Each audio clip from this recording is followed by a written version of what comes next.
On our planet, there seems to be an infinite number of beautiful places one can visit, with an equal number of spectacular things to admire. It requires nothing more than a curiosity to observe what is all around you. The miracle of nature manifests in countless ways, from breathtaking vistas to the simple movements of a common heifer. The purpose of this program is to present you with the extraordinary diversity of our miraculous blue planet so that you can discover these things for yourself. Today, we're going to the Caribbean. We'll discover an ingenious and very considerate way to visit the rainforest in Antigua. On Barbuda, we will watch a colony of magnificent frigate birds. From the Caribbean, we'll go to New South Wales, one of the Australian territories. The breathtaking Blue Mountains are a favorite destination in New South Wales for tourists and mountain climbers alike. Then, to conclude today's adventures, we'll return to the Caribbean. We'll venture to the British Virgin Islands, where we will have the chance to admire beautiful white beaches and crystal clear turquoise waters.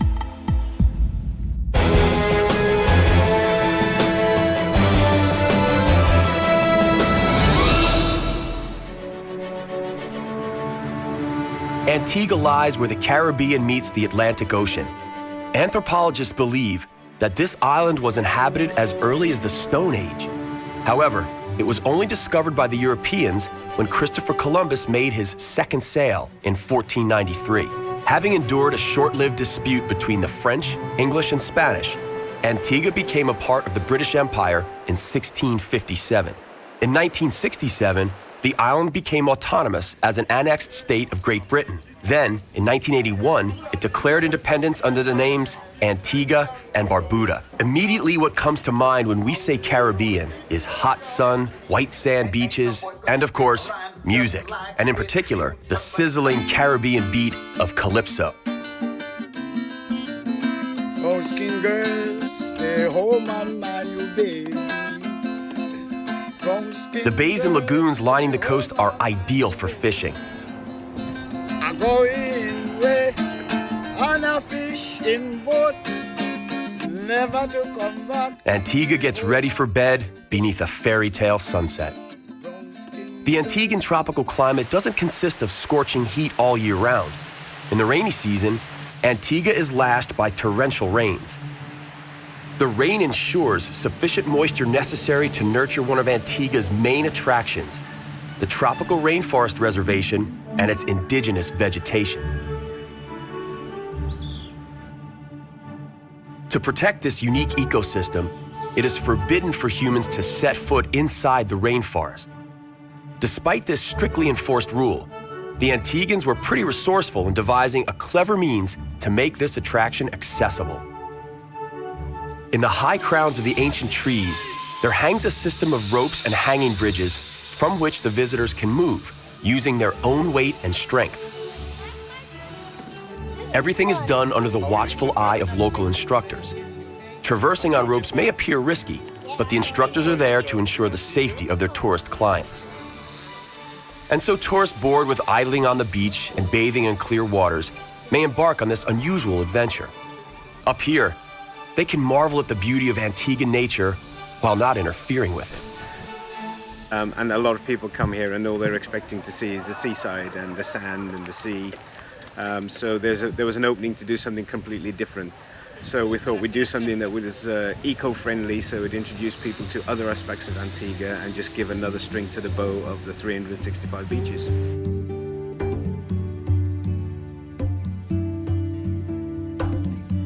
Antigua's elaborate coastline offers plenty of hidden bays and lagoons. During their rule, the English picked a bay in the south of one of the islands to create a port. It was given the simple name, the English Harbor. Today it serves yacht enthusiasts from around the world. On the eastern part of the island, there is a fascinating rock formation known as the Devil's Bridge. The surf hollowed a series of crevices and holes in the limestone, out of which geysers spur. Mother Nature manifests her might with giant waves that unceasingly devour the rocky shores. The heavy demand by neighboring islands for the pinkish sand of Barbuda has spurred the sad business of trucking this treasure to the port. The heavy demand is, of course, fueled by the boom of the tourism industry. Because Barbuda is not as easy to get to as other islands, relatively few tourists take the trouble to find their way there. To make ends meet, the local people indulge in this frighteningly short-sighted business venture.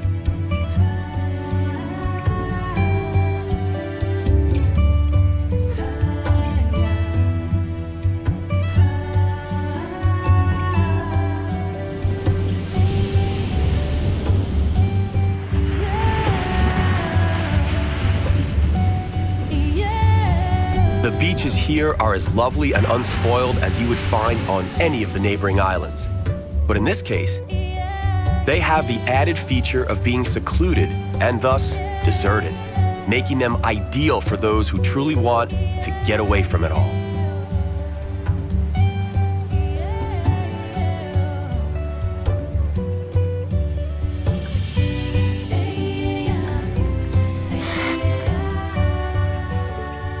Acquiring the traditional tropical treat, some coconut, requires considerable skill and agility. Barbuda does have its own miracle to share. The biggest colony of magnificent frigate birds in the Caribbean is located here in the Coddington Lagoon. According to American ornithologists, there are 2,000 of these birds nesting here.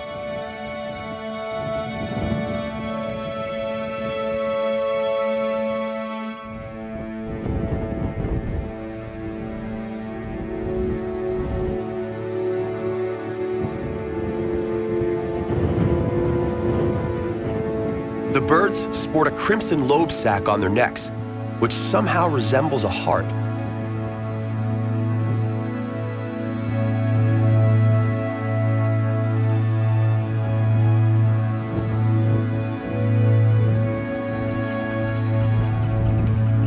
Despite inhabiting coastal areas, frigates do not swim. Their feathers do not contain the chemical that repels water. As a result, if a frigate bird comes in contact with the water, it simply cannot fly again. Incredibly, frigate birds have a highly developed sense of solidarity. Should a bird fall into the water, others will come to the rescue, trying to use their beaks to fish the fallen bird out and carry it high into the air. When they get their friend to a sufficient altitude, they drop him. The idea being that as the bird's wings dry out from the warm air, he will be able to resume flying and hunting. During the mating season, the lobe sacs of the male birds inflate to admirable proportions. Female frigates lay a single egg a year. After the eggs have hatched, they diligently look after their young.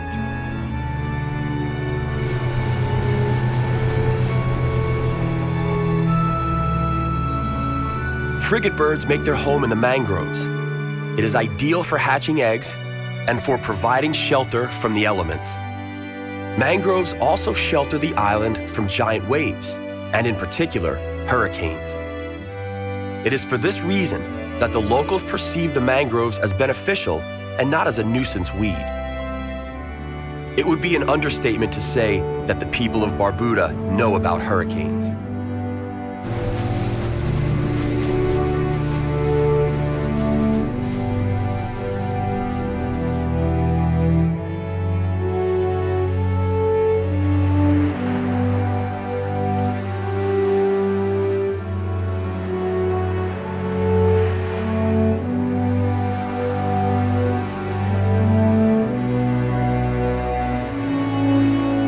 And so we must bid farewell to the islands of Antigua and Barbuda.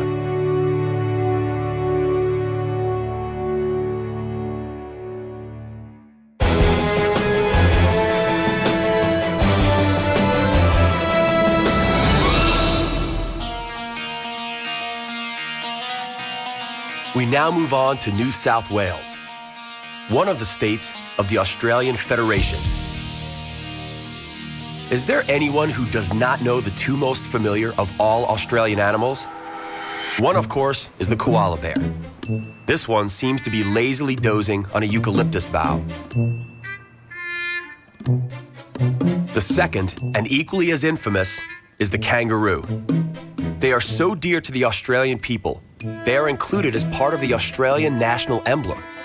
They mostly inhabit an area known as the heart of the country.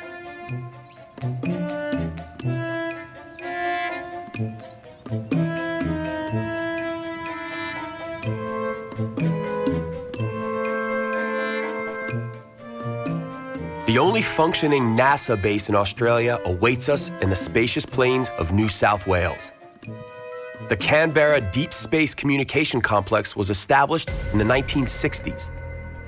Scientists use the succession of telescopes found here to acquire valuable data from and communicate with satellites traveling in outer space. Currently our most distant spacecraft is Voyager 1, which has been out in space now for 30 years, travelling at 22.5 kilometres a second. It's now 15.5 billion kilometres from the Earth, 3.5 times further away than Pluto. The signals come back to us at the speed of light, taking 14.5 hours to reach our planet, and the signal we reach through our big antennas here is 20 billion times weaker than the power of a watch battery. So it's literally a whisper from deep space. In the 1960s, the CDS-CC satellites assisted communications between NASA and the Apollo lunar module. The crew of Apollo 11 brought back a 3.8 billion-year-old moonstone, which is now displayed here, commemorating their collaboration with NASA during that 1969 mission. Needless to say, the CDS-CC is a bit of an exception in New South Wales. The majority of the land area is used for agricultural purposes.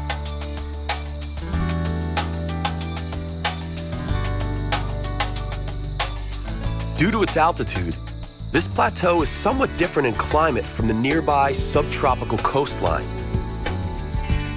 The landscape has an almost European feel to it.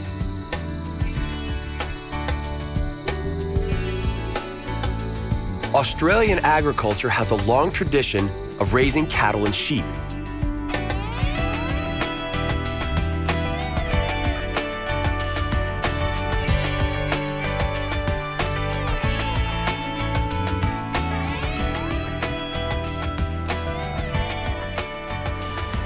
On the other hand, Sydney, the capital of New South Wales, is known for great surfing and kiting opportunities.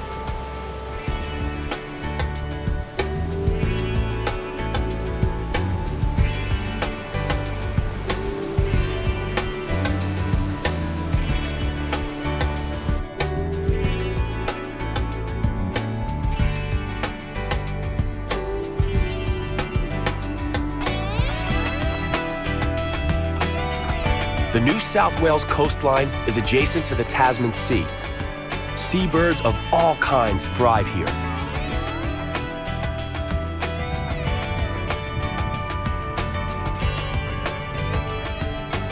The Australian pelican is native to these waters. The question is, who happens to be the superior fisherman, the pelican or the human?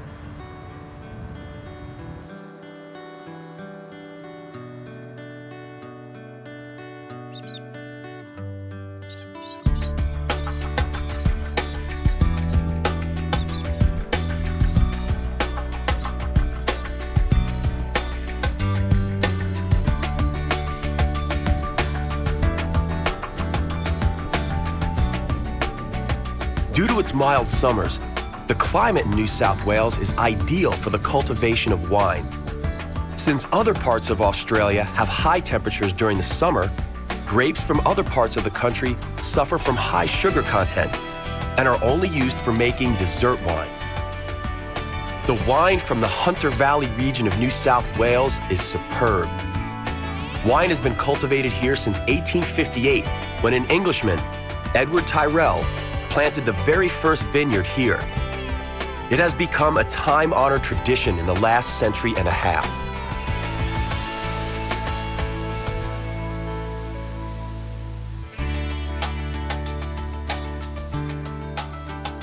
As we head toward the coast, the character of the countryside gradually changes. The countryside becomes more mountainous as we near the foothills of the Blue Mountains.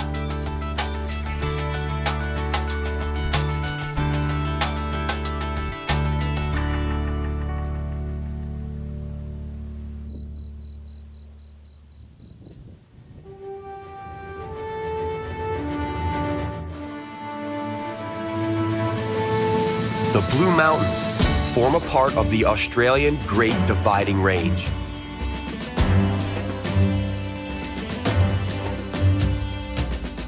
The bluish haze that rises from millions of eucalyptus trees, tinting the surrounding sky and mountain ridges, also provided the logical name for these mountains.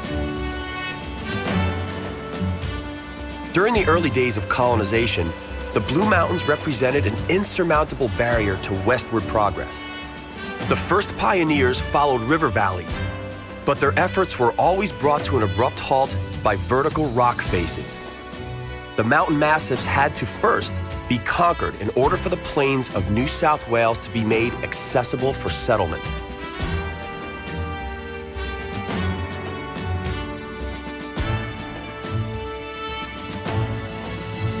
The deep canyons and steep cliffs lure mountain climbers from around the world. Today, climbers, intoxicated by the eucalyptus scent, conquer the rock faces with the same zeal the early pioneers had to conquer the unknown.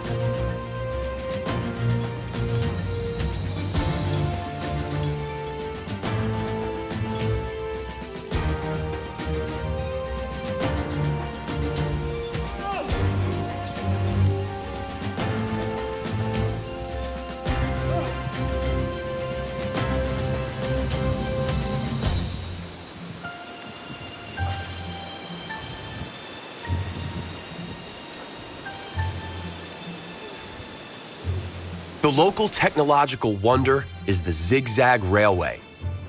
In the middle of the 19th century, engineers racked their brains trying to find possible solutions to the challenge of building a railway in such a terrain. The result was a series of turnback ramps, a sort of auxiliary structure built into the rock. This ingenious system would have been forgotten in time had it not been for a bunch of enthusiasts. In the 1970s, they rebuilt the tracks, 2 tunnels, and a number of viaducts to create a picturesque steam engine train tour on this route. Such a steep ascent may be viewed as a metaphor for the development of the whole Australian society. Don't forget, Australia started out as a British penal colony before evolving into a warm and welcoming sovereign state. But now, it's time for us to return to the Caribbean.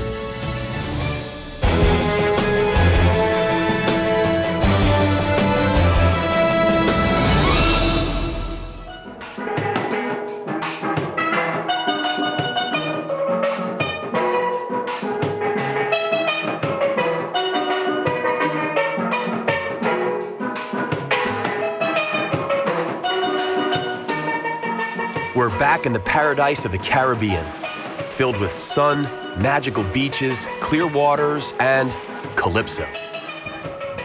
Christopher Columbus also discovered what is now the British Virgin Islands during his second sail in 1493.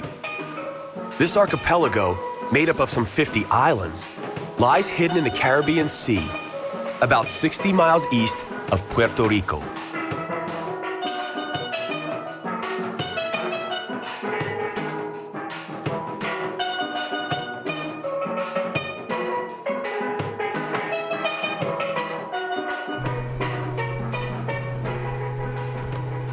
This stunning place was inhabited by a South American tribe of Indians called the Arawak as early as the year 100 AD. In the 15th century, the Arawak tribe was driven out by the more aggressive Carib tribe. Subsequently, in the 16th and 17th centuries, the Dutch, French, Spanish, Danish, and British all fought for influence throughout the area. Great Britain emerged victorious, and the islands have been under its administration ever since. The islands became an independent British colony in 1960 and gained wider autonomy 7 years later. Tortola is the main island, and its capital is called Road Town. There are a great number of other, smaller islands, many of which have private owners. When it comes to holiday venues, few places can beat a private island in the Caribbean. The multimillionaire Richard Branson has his very own island here called Necker Island. One of the neighboring islands is owned by the Amway Company. The prominent New York psychiatrist Henry Jarecki is also an island owner.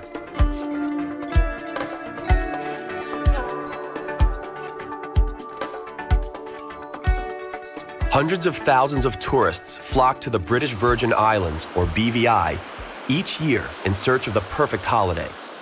As a result, the BVI are among the most thriving regions of the Caribbean.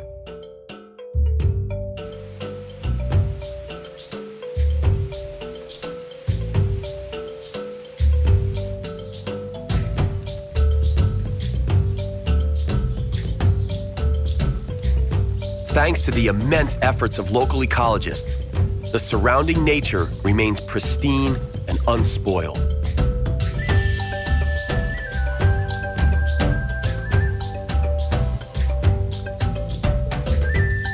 A variety of tropical crops thrive in the rich soil.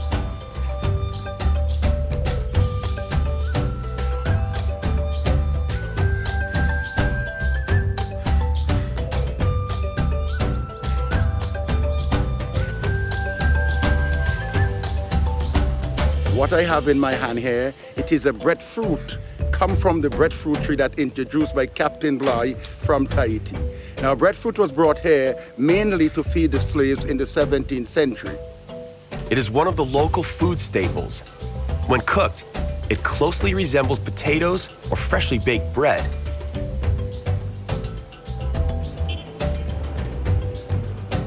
The most popular sport here, as in Antigua, is cricket, a true British export.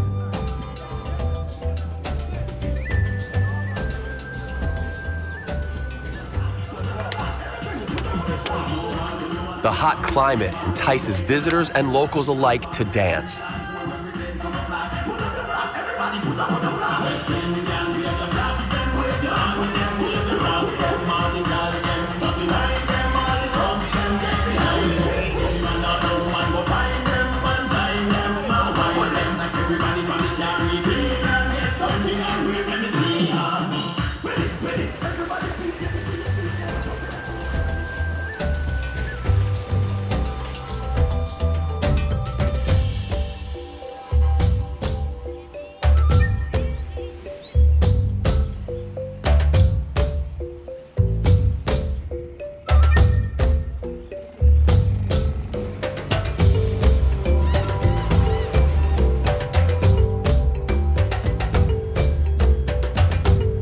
Most travelers are attracted to the BVI by steady winds promising ideal sailing conditions.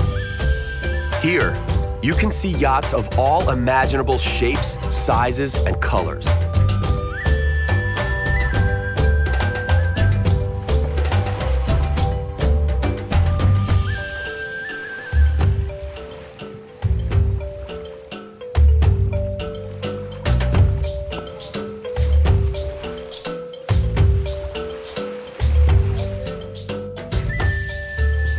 Evening sets over the British Virgin Islands.